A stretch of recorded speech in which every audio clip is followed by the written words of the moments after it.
ನಿರ್ಲಿಪ್ತ parent. ಮೊಟ್ಟ ಮೊದಲಿಗೆ ನಾನು ದೊಡ್ಡ ಅಭಿಮಾನಿ.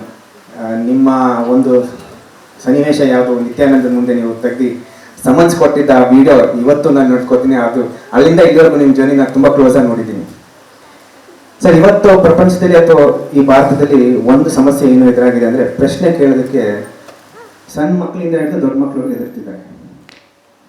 ಸೊ ಇವತ್ತು ನಮ್ಮ ಹುಡುಗನ ಕೇಳಿದಂಥ ಪ್ರಶ್ನೆ ಆಗಿರ್ಬೋದು, ಯಾಕೆ ನಮ್ಮ ಪ್ರಧಾನಮಂತ್ರಿಗಳು ಪ್ರೆಸ್ ಕಾನ್ಫರೆನ್ಸ್ ಮಾಡ್ತಿಲ್ಲ, ಅಥವಾ ಎಷ್ಟೋ ಪ್ರಶ್ನೆ ನಮ್ಮ ಪತ್ರಿಕೋದ್ಯಮದಲ್ಲಿ ಎಷ್ಟೋ ಜನ ತಮ್ಮ ಪ್ರಶ್ನೆಗಳನ್ನ ಭಯ ಇಲ್ಲದೆ ನಿರ್ಭಯ ಇಲ್ಲದೆ ಕೇಳುವಂಥ ಪ್ರಶ್ನೆಗಳು ಇವತ್ತು ಕಡಿಮೆ ಆಗ್ತಾ ಬರ್ತಿದ್ಯಾ? ಇವತ್ತು ಸರ್ಕಾರದಲ್ಲಿ ಇರಬೇಕಾಗಿರುವಂತಹ ಇರೋರನ್ನ ಪ್ರಶ್ನೆ ಮಾಡಬೇಕಾಗಿರುವಂತಹ ಮಾಧ್ಯಮಗಳು ಇವತ್ತು ಸರ್ಕಾರದ ಪರವಾಗಿ ಮಾತಾಡ್ತಿದ್ಯಾ? ಸೊ ಈ ಭಯದ ವಾತಾವರಣ ಈ ಬರುವಂತಹ ಪ್ರಜೆಗಳಿಗೆ ಅಥವಾ ನಿಜವಾದ ಜರ್ನಲಿಸಮ್ ಪತ್ರಿಕೋದ್ಯಮದಲ್ಲಿ ಬರಬೇಕಾಗಿರುವಂಥ ಈ ಭಯದ ವಾತಾವರಣ ಹೆಂಗೆ ಬರಬೇಕು? ಈ ಭಯ ಹೆಂಗೆ ಇವತ್ತು ಯಾರಾದ್ರೂ ಪ್ರಶ್ನೆ ಕೇಳಿದ್ರೆ ಅಯ್ಯೋ ನಾಳೆ ನಾನು ಏನೋ ಮಾಡ್ಬಿಡ್ತಾರ, ಇನ್ನೇನೋ ನನಗೆ ಸಮಸ್ಯೆ ಮಾಡ್ತಾರ, ನನ್ನ ಮಕ್ಕಳಿಗೆ ಸಮಸ್ಯೆ ಮಾಡ್ತಾರ. ಈ ಭಯದಿಂದ ಆಚೆ ಬರಬೇಕಾಗಿಂತ ಈ ಪ್ರಜಾಪ್ರಭುತ್ವದ ದೇಶದಲ್ಲಿ ಈ ಭಯದಿಂದ ಹೆಂಗೆ ಸರ್ ಆಚೆ ಬರೋದು? ಯಾವುದನ್ನು ನೀವು ಭಯ ಭಯ ಭಯ ಅಂತಿದ್ದೀರಲ್ಲ, ಸಿ ನನಗೊಂದು ಮಾನದಂಡ ಇದೆ ರೀ. ನಿಮ್ಮೆಲ್ಲರಿಗೂ ಇರುವಂತೆ ನನಗೂ ಕೂಡ political strong likes and dislikes ಇದ್ದಾವೆ. ನಾನು ಅದರಿಂದ ಹೊರತಲ್ಲ. Strong likes and dislikes. ನಾನು ಹಿಂಗೊಂದು ಗೆರೆ ಹೇಳ್ಕೊತೀನಿ. ಒಬ್ಬ ಮನುಷ್ಯ ಆತನ ಬಗ್ಗೆ ಒಪಿನಿಯನಿಗೆ ಬರೋದಕ್ಕೆ ಆತ ಮಾಡಿರುವ ಪಾಸಿಟಿವ್ ಕೆಲಸ, ಆತನಿಂದ ಆಗಿರುವ ನೆಗೆಟಿವ್ ಕೆಲಸ, ಎರಡನ್ನೂ ಲಿಸ್ಟ್ ಮಾಡ್ತಾ ಹೋಗ್ತೀನಿ. ನೆಗೆಟಿವ್ ಕೆಲಸಕ್ಕಿಂತ ಪಾಸಿಟಿವ್ ಕೆಲಸ ಒಂದು ಜಾಸ್ತಿ ಇದೆಯಾ? I am in favour of him. Positive ಕೆಲಸಕ್ಕಿಂತ ನೆಗೆಟಿವ್ ಕೆಲಸ ಒಂದು ಜಾಸ್ತಿ ಇದೆಯಾ? I am against him. ಒಂದು ಸಿಂಪಲ್ ಮಾನದಂಡ, ಅದಷ್ಟು ವೆರಿ ಸಿಂಪಲ್ ಮಾನದಂಡ. ನಾನು ಇತ್ತೀಚೆಗೆ ನನ್ನ ಮಕ್ಕಳ ದೃಷ್ಟಿಕೋನದಲ್ಲಿ ನೋಡೋಕ್ಕೆ ಶುರು ಮಾಡಿದ್ದೀನಿ.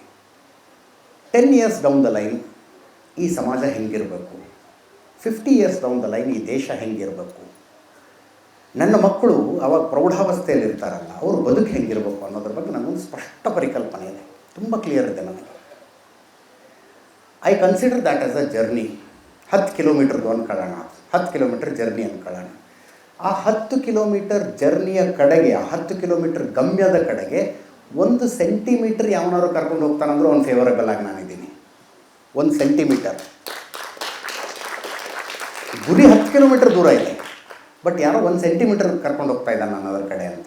ಇನ್ಯಾರೋ ಆ ಗುರಿಯಿಂದ ಅಪೋಸಿಟ್ ಡೈರೆಕ್ಷನ್ 1 ಸೆಂಟಿಮೀಟರ್ ಎಳಿತಾನೆ ನನ್ನನ್ನು ಹಿಂದೆ ಅನ್ನೋದಾದರೆ, ಈ ದೇಶವನ್ನು 1 ಸೆಂಟಿಮೀಟರ್, ಈ ಸಮಾಜವನ್ನು 1 ಸೆಂಟಿಮೀಟರ್ ಹಿಂದೆ ಎಳಿತಾನೆ ಅನ್ನೋದಾದರೆ, that is my responsibility to stand against him, stand against that. ಪ್ರಶ್ನೆ ಮಾಡೋದಿಲ್ಲ, ಪ್ರಶ್ನೆ ಮಾಡೋದಕ್ಕೆ ಭಯ ಪಡೋ ವಾತಾವರಣ. ಪ್ರಶ್ನೆ ಮಾಡೋರು ಮಾಡ್ತಿದ್ದಾರೆ, ಮತ್ತು ನಾನ್ಸೆನ್ಸ್ ಪ್ರಶ್ನೆಗಳನ್ನು ಮಾಡ್ತಿದ್ದಾರೆ, ನಾನ್ಸೆನ್ಸ್ ಪ್ರಶ್ನೆಗಳನ್ನು. ಒಂದು ಗಮ್ಯದ ಕಡೆ ಒಬ್ಬ ಮನುಷ್ಯ, ಒಂದು ಸಿಸ್ಟಮು, ಒಂದು ವ್ಯವಸ್ಥೆ, ಒಂದು ಸಿದ್ಧಾಂತ ನಮ್ಮನ್ನು ಎಷ್ಟು ಕರ್ಕೊಂಡು ಹೋಗ್ತಾ ಇದೆ ಮುಂದೆ. Is it perfect? ಆ ಸಿದ್ಧಾಂತ ಪರ್ಫೆಕ್ಟ್ ಆಗಿದೆಯಾ? ಇಲ್ಲ ರೀ, ಯಾವುದು ಪ್ರಜಾಪ್ರಭುತ್ವನೇ ಪರ್ಫೆಕ್ಟ್ ಅಲ್ರಿ. ತಗೊಂಡು ಏನು ಮಾಡ್ತೀರಿ? ಪ್ರಜಾಪ್ರಭುತ್ವನೇ ನಾನು ತುಂಬ ಸಲ ಹೇಳ್ತೀನಿ, ಈ ಸಮಾಜವನ್ನು ಆಳುವ 2ನೇ ಅತ್ಯುತ್ತಮ ಮಾರ್ಗ ಪ್ರಜಾಪ್ರಭುತ್ವ. ಮೊದಲನೇದು ಏನು ಅಂತ ಇನ್ನೂ ಗೊತ್ತಿಲ್ಲ ನಮಗೆ. ಮೊದಲನೇದು ಏನು ಅಂತ ಗೊತ್ತಿಲ್ಲ. ಈ ಪ್ರಜಾಪ್ರಭುತ್ವ ಒಂದಷ್ಟು ಪ್ರಾಡಕ್ಟ್ಗಳನ್ನು ಕೊಡುತ್ತೆ. ಆ ಪ್ರಾಡಕ್ಟ್ಗಳು ಬಂದಿದ್ದಾವೆ. Is it perfect? Anybody is perfect? Any government is perfect? No, ಸಾಧ್ಯನೇ ಇಲ್ಲ. ಹಂಗಿರೋದಕ್ಕೆ ಸಾಧ್ಯ ಇಲ್ಲ. ದೇವರೆಲ್ಲ ಆಳ್ತಾ ಇರೋರು, ದೇವಲೋಕ ಅಲ್ಲ ನಮ್ಮನ್ನು ಆಳ್ತಾ ಇರೋದು. ಡೆಮಾಕ್ರೆಟಿಕ್ ವೇನಲ್ಲಿ ಇರುವಂಥ ಪಕ್ಷಗಳು ನಮ್ಮನ್ನು ಆಳ್ತಾ ಇದ್ದಾವೆ. ನಮ್ಮದೇ ಸಮಾಜದಿಂದ ಹೊರಗೆ ಬಂದಿರುವ ವ್ಯಕ್ತಿಗಳಲ್ಲಿ ಕೂತ್ಕೊಂಡು ಆಳ್ತಾ ಇದ್ದಾರೆ ನಮ್ಮನ್ನು. ಆದ್ದರಿಂದ ಪ್ರಶ್ನೆ ಏನು, ಯಾರು ಏನಾದ್ರು ಪ್ರಶ್ನೆ ಮಾಡ್ಬೋದು. ಏನು ಗುಂಡು ಹೊಡಿತಾರ, ನೇಣಗಾಗ್ತಾರ? ಯಾರನ್ನು ಯಾವ ಕಾರಣಕ್ಕೆ ಹೇಗೆ ಪ್ರಶ್ನೆ ಮಾಡ್ತಾ ಇದ್ದೀರಿ ಅನ್ನೋದು ಮುಖ್ಯ. ಈಗ ನನ್ನ 100 ವಿಷಯದಲ್ಲಿ 100 ಪ್ರಶ್ನೆ ಮಾಡ್ಬೋದಪ್ಪ, ನಿಮ್ಮ 100 ವಿಷಯದಲ್ಲಿ 100 ಪ್ರಶ್ನೆ ಮಾಡ್ಬೋದು. ಯಾವುದಕ್ಕಾಗಿ? What is the end product, what is the end result, ಅದನ್ನು ನೋಡ್ಕೊಂಡು ನಾನು ಮುಂದೆ ಹೋಗ್ತೀನಿ. ಯಾರೋ ಒಬ್ಬರು ಮುನ್ನಡೆಸ್ತಾ ಇದ್ದಾರೆ, ಅವರು ನಾನು ಅಂದುಕೊಂಡಿರುವ ಗಮ್ಯದ ಕಡೆಗೆ ನಮ್ಮನ್ನು ಕರ್ಕೊಂಡು ಹೋಗ್ತಿದ್ದಾರಾ ಇಲ್ವಾ? ನಾನು ಹತ್ತಿರೋ ಬಸ್ಸು, ನಾನು ಹುಬ್ಳಿಗೆ ಹೋಗ್ಬೇಕು ಅಂದರೆ ಹುಬ್ಳಿ ರೋಡಲ್ಲಿ ಹೋಗ್ತಿದ್ಯಾ ಇಲ್ವಾ? ಸ್ವಲ್ಪ ನಿಧಾನ ಹೋಗ್ತಿದ್ಯಾ, ಸ್ವಲ್ಪ ಫಾಸ್ಟಾಗಿ ಹೋಗ್ತಿದ್ಯಾ, ಡ್ರೈವರ್ ಬ್ರೇಕ್ ಆಯ್ತು ರೀ, ಅವ್ನು ಕರ್ಕೊಂಡು ನಾನು ಹೊಸೂರು ಕಡೆ ಕರ್ಕೊಂಡು ಹೋಗ್ತಿದ್ರೆ ಏನು ಮಾಡಲಿ ನಾನು?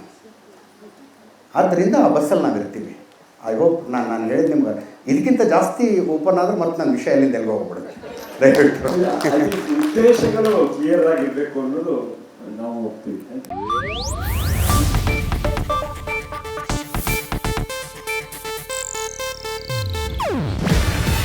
ಇದು ಏಷ್ಯಾನೆಟ್ ನ್ಯೂಸ್ ನೆಟ್ವರ್ಕ್ ಪ್ರಸ್ತುತಿ. ನೀವು ನೋಡ್ತಿದ್ದೀರಾ ಏಷ್ಯಾನೆಟ್ ಸುವರ್ಣ ನ್ಯೂಸ್.